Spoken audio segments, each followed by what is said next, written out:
I now give the floor to the representative of the United States. Mr. President, thank you for chairing. And I particularly want to thank you, Mr. Freitas, for your briefing. And I'll point out that Mr. Freitas is in exile, having fled the regime. Thank you for your courage, and thank you for shedding a light on the true atrocities of the illegitimate Maduro regime. This past weekend, colleagues, the United States successfully carried out a surgical law enforcement operation facilitated by the U.S. military against two indicted fugitives of American justice, narco-terrorist Nicolas Maduro and Cilia Flores. Colleagues, Nicolas Maduro is responsible for attacks on the people of the United States, for destabilizing the Western Hemisphere, and illegitimately repressing the people of Venezuela. As Secretary Rubio has said, there is no war against Venezuela or its people. We are not occupying a country. This was a law enforcement operation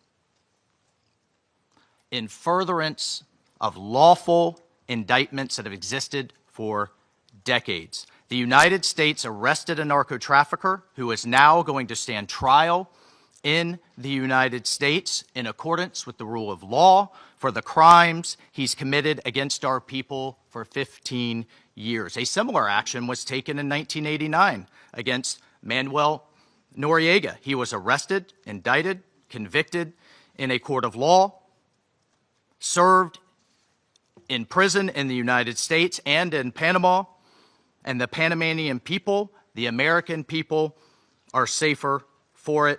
And undeniably, the region was more stable. This law enforcement action was directed consistent with the President of the United States' responsibility as Commander-in-Chief to protect Americans at home and abroad against a fugitive who is directly responsible for narco-terrorism that has killed hundreds of thousands of Americans and created destabilizing violence throughout our hemisphere. Nicolas Maduro and his co-defendant, Cilia Flores, have been transferred here to the United States to stand trial for their crimes.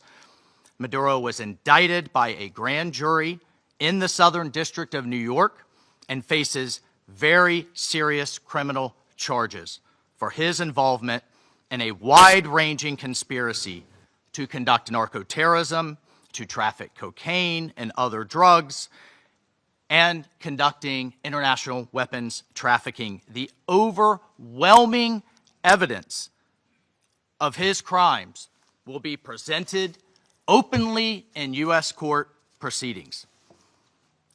Colleagues, Maduro is not just an indicted drug trafficker. He was an illegitimate so-called president. He was not a head of state. For years, Maduro and his cronies have manipulated Venezuela's electoral system to maintain their illegitimate grip on power. In fact, just 2 years ago in 2024, a UN panel of experts report found that the election in that year was absolutely and completely a farce and fell well short of the most basic transparency and integrity measures essential to upholding credible elections. If the UN and the United Nations in this body confers legitimacy on an illegitimate narco-terrorist and the same treatment in this charter of a democratically elected president or head of state, what kind of organization is this? We should note that over 50 countries, many nations, including the European Union, including a number of Latin American countries in the region, and of course the United States, again, over 50 countries rejected the legitimacy of Maduro's re-election following the disputed 2024 elections and do not recognize him as Venezuela's legitimately elected president.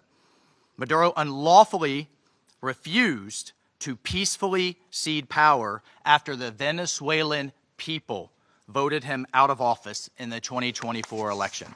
So therefore, Maduro was a fugitive from justice. He is the head of a vicious foreign terrorist organization, Cartel de los Soles.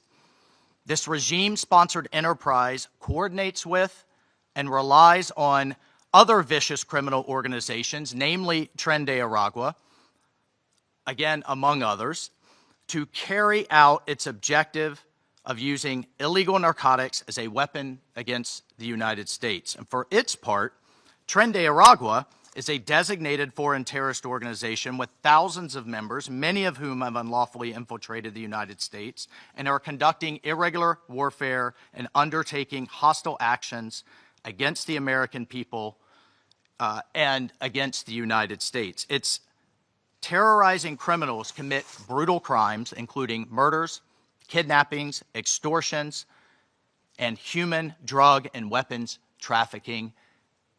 This administration, President Trump, will not stand for it.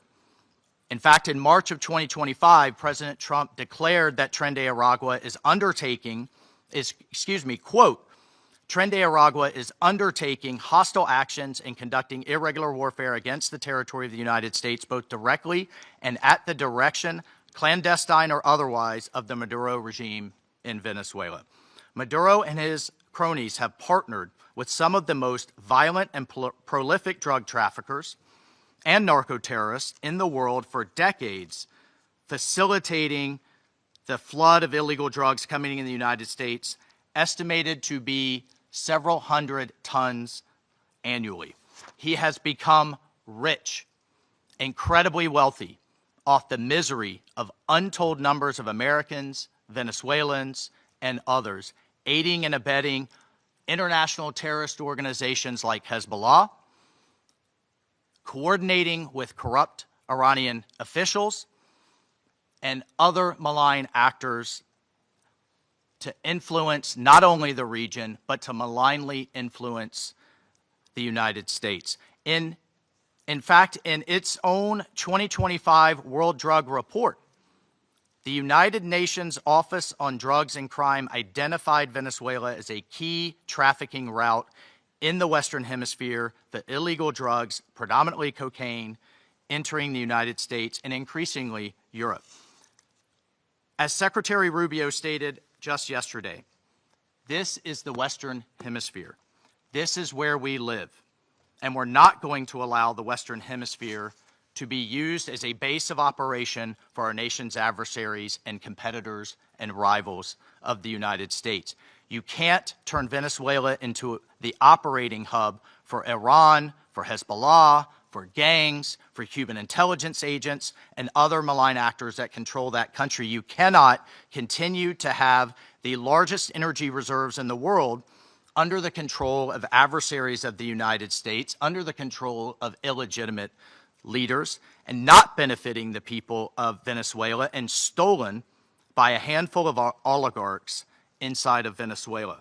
But it doesn't stop there. Numerous UN and international human rights organizations have issued reports documenting serious human rights abuses by the Maduro regime, including reports of extrajudicial killings, political prisoners, torture, and arbitrary and unlawful detentions. In fact, over 8 million Venezuelans have fled the country, destabilizing their neighbors in the region and creating the world's largest refugee crisis. Members of this council, colleagues, the United States wants a better future for Venezuela.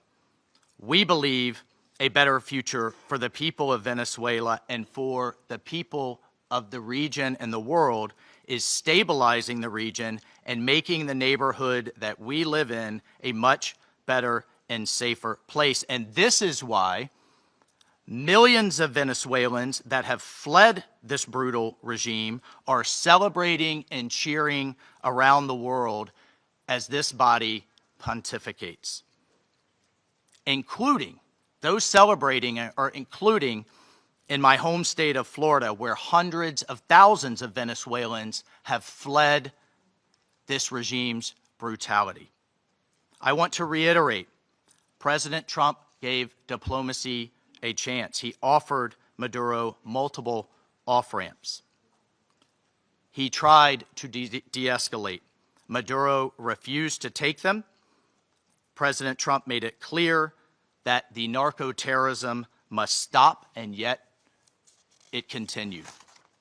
The United States will not waver in our actions to protect Americans from the scourge of narco-terrorism and seeks peace, liberty, and justice for the great people of Venezuela. I thank you, Mr. President.